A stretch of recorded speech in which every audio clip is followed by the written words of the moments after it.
बचपन में देखी थी एक पिक्चर, नाम था गदर। उसमें सनी पाजी जाते हैं पाकिस्तान, उखाड़ते हैं हैंडपंप। मैं हमेशा ये सोचती रही कि सनी देओल में कितना दम है यार, सच में हैंडपंप उखाड़ दिया। मेरे दोस्त भी सब यही सोचते थे। मेरा भी मन करता था पाकिस्तान जाऊं और वहां जितने सारे हैंडपंप है ना सब उखाड़ दूं। मुझे खाने में जो भी पसंद नहीं था, मम्मी इसी बहाने मुझे वो खिलाती थी कि ये खाओ तभी सनी देओल जितनी ताकत आएगी। खैर, ये सब बताने का मकसद है कि हमने बचपन में कई सारी फिल्मी अफवाहें सुनी होंगी, उनको सच भी माना होगा। नमस्कार, मेरा नाम है मेघना और आज उन्हीं अफवाहों का हम खंडन करेंगे। 90s में एक अफवाह खूब चलती थी। आप वो बात क्यों पूछते हैं जो बताने के काबिल नहीं है? गलत समझ रहे हैं भाई, ये अताउल्लाह खान का गाना है। इस पर आजकल खूब मीम बनते हैं। उनके बारे में काफ़ी किस्से मशहूर थे। वो जिस लड़की से प्रेम करते थे उसने उन्हें धोखा दिया। अताउल्लाह ने उसकी शादी में जाकर उसे गोली मार दी, जिसके बाद उम्र कैद की सज़ा हुई। कई लोग तो कहते थे कि फांसी दे दी गई। कहानी के अनुसार अताउल्लाह ने प्रेम में अपनी गर्लफ्रेंड का कत्ल किया था, इसलिए वो बेगुनाह थे। टी सीरीज वाले गुलशन कुमार को उन्हें पाकिस्तानी जेल से छुड़ाने के लिए खूब सारा पैसा चाहिए था, इसलिए लोग टी सीरीज की कैसेट खूब खरीदते थे। जब अताउल्लाह खान जेल से छूटकर आए तो उन्होंने गाना गाया, दिल तोड़ के हंसती हूँ मेरा। यहाँ तक कि अताउल्लाह की कहानी पर फिल्म भी बनी, बेवफा सनम, जिसमें गुलशन कुमार ने अपने भाई किशन कुमार को लॉन्च किया। तूने मेरे जाना कभी नहीं जाना, ये वाला गाना तो आपने खूब गुनगुनाया होगा और दूसरों को रिकमेंड भी किया होगा, पर इसका कारण गाने का अच्छा होना नहीं बल्कि इसकी बैक स्टोरी थी, जो बाद में मिथक साबित हुई। कहा जाता है कि इस गाने को IIT गुवाहाटी के लड़के रोहन राठौर ने टूटे हुए दिल से लिखा था।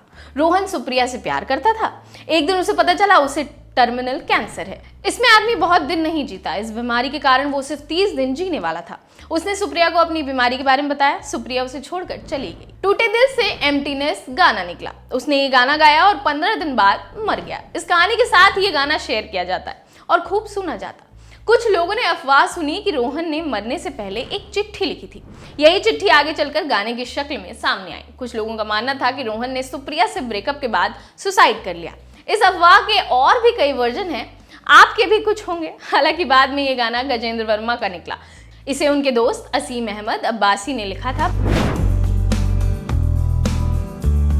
एक समय था जब हिमेश के गाने पार्टी की जान हुआ करते थे। इसी कड़ी का एक गाना था झलक दिखला जा। इसको लेकर अफवाह उड़ी थी कि ये गाना बजाने से भूत आ जाते हैं। उस समय टाइम्स ऑफ इंडिया में एक खबर छपी थी कि वडोदरा के एक गांव में इस गाने को बैन कर दिया गया। कोई इसे कहीं बजा नहीं सकता था। उनका कहना था कि झलक दिखला जा, एक बार आजा आजा आजा लाइनें आत्माओं को बुलावा है। ये गाना उन आत्माओं को नींद से जगा देता है, फिर वो गांव वालों को सताती हैं। क्या आपने भी कुछ ऐसे ही सुना था? 2002 में कांटा लगा गाना आया। लोगों ने उसे हाथों हाथ लिया। भयंकर हिट हुआ, पार्टी की शान बन गया। ये गाना R.D. बर्मन की कंपोजिशन बंगले के पीछे का रीमिक्स था। इसके ओरिजिनल गाने को लता मंगेशकर ने गाया था। 2002 वाले गाने से जुड़ी एक अफवाह खूब उड़ी। इस गाने में जो लड़की दिखती है उसकी बाजू पर एक टैटू दिखता है। उस लड़की का नाम है शेफाली जरीवाला। उनके बारे में कहा जाता था कि टैटू के कारण उन्हें इन्फेक्शन हो गया, उसी के चलते उन्हें स्किन कैंसर हो गया, उनकी डेथ हो गई। फिर वो आत्मा बनकर भटकती थी। शेफाली के पिता नहीं चाहते थे कि वो ये गाना करें। इस गाने के लिए उन्हें मात्र 7,000 रुपए मिले थे। इस गाने के साथ एक और सेंसलेस अफवाह उड़ी थी कि इस गाने की सिंगर बॉबी डॉल को उनके भाई ने ये गाना गाने के बाद गोली मार दी थी। सनी देओल का जिक्र हमने शुरू में ही किया था कि जैसे ही उन्होंने पाकिस्तान जाकर गदर में हैंडपंप उखाड़ा, हम ना समझों ने समझ लिया कि सनी पाजी ने हैंडपंप सच में उखाड़ा। इससे जुड़ी ये अफवाह भी थी कि सनी की एंट्री पाकिस्तान में बैन है। 2.5 किलो वाले हाथ फिल्मोग्राफी में एक्शन मूवीज की भरमार ने उनके बारे में एक और अफवाह को हवा दी। वो बहुत खाना खाते हैं, इतना कि उसमें करीब 10 लोग खाना खा लें। एक बार में सनी देओल 40 रोटी खाते हैं। ऐसी ही कुछ अफवाह दूरदर्शन के रामायण सीरियल में हनुमान बने दारा सिंह के बारे में भी उड़ी थी कि वो भी कई इंसानों का खाना अकेले ही खा जाते हैं। बचपन में बॉलीवुड इंडस्ट्री से जुड़ी कई सारी अफवाहों से हम दो चार होते थे। ऐसी ही कुछ अफवाहें थी भाई बहन की जोड़ियों से जुड़ी हुई। हमें लगता था कि शिल्पा शेट्टी और सुनील शेट्टी भाई बहन हैं। कटरीना कैफ और क्रिकेटर मोहम्मद कैफ बहन भाई हैं। अमरीश पुरी और ओम पुरी को लेकर भी कुछ यही लगता था कि वो भाई भाई हैं।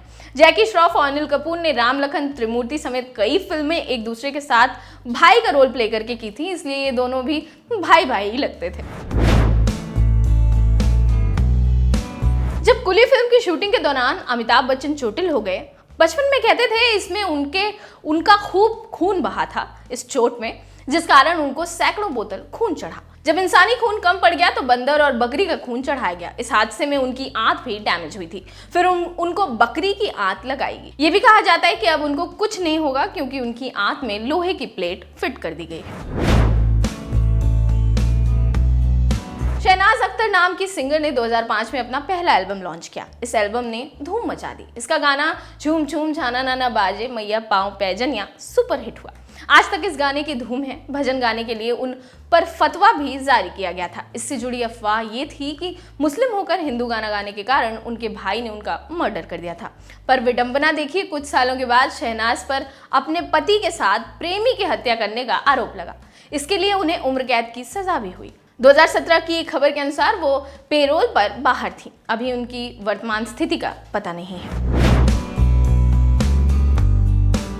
कोई हॉलीवुड फिल्म ना भी देखी हो तब भी टाइटैनिक जरूर देखी होगी या नाम सुना होगा। ये फिल्म अटलांटिक महासागर में डूबे शिप टाइटैनिक पर बेस्ड है। इस फिल्म के लिए कहा जाता था कि शूटिंग के दौरान भी जो शिप बना वो डूब गया था। माने एक शिप 1912 में डूबा और दूसरा फिल्म की शूटिंग के दौरान डूबा। दोनों बार कई सारे लोग अटलांटिक महासागर में डूबकर मर गए। बाद में पता चला इसकी शूटिंग एक पूल में हुई थी, बाकी सब कुछ पोस्ट प्रोडक्शन किया गया था। आपके लिए पूरी जानकारी जुटाई थी हमारे साथी अनुभव ने। मैं हूं मेघना। आपको ये वीडियो कैसा लगा हमें कमेंट सेक्शन में जरूर बताइएगा। देखते रहिए लल्लन टॉप सिनेमा। शुक्रिया। लल्लन टॉप का सबसे ठस ठेठ और ठसकदार बेबी आ गया है लल्लन टॉप का पॉडकास्ट, जिसका नाम है बाजा, और ये बजेगा सिर्फ लल्लन टॉप ऐप पर।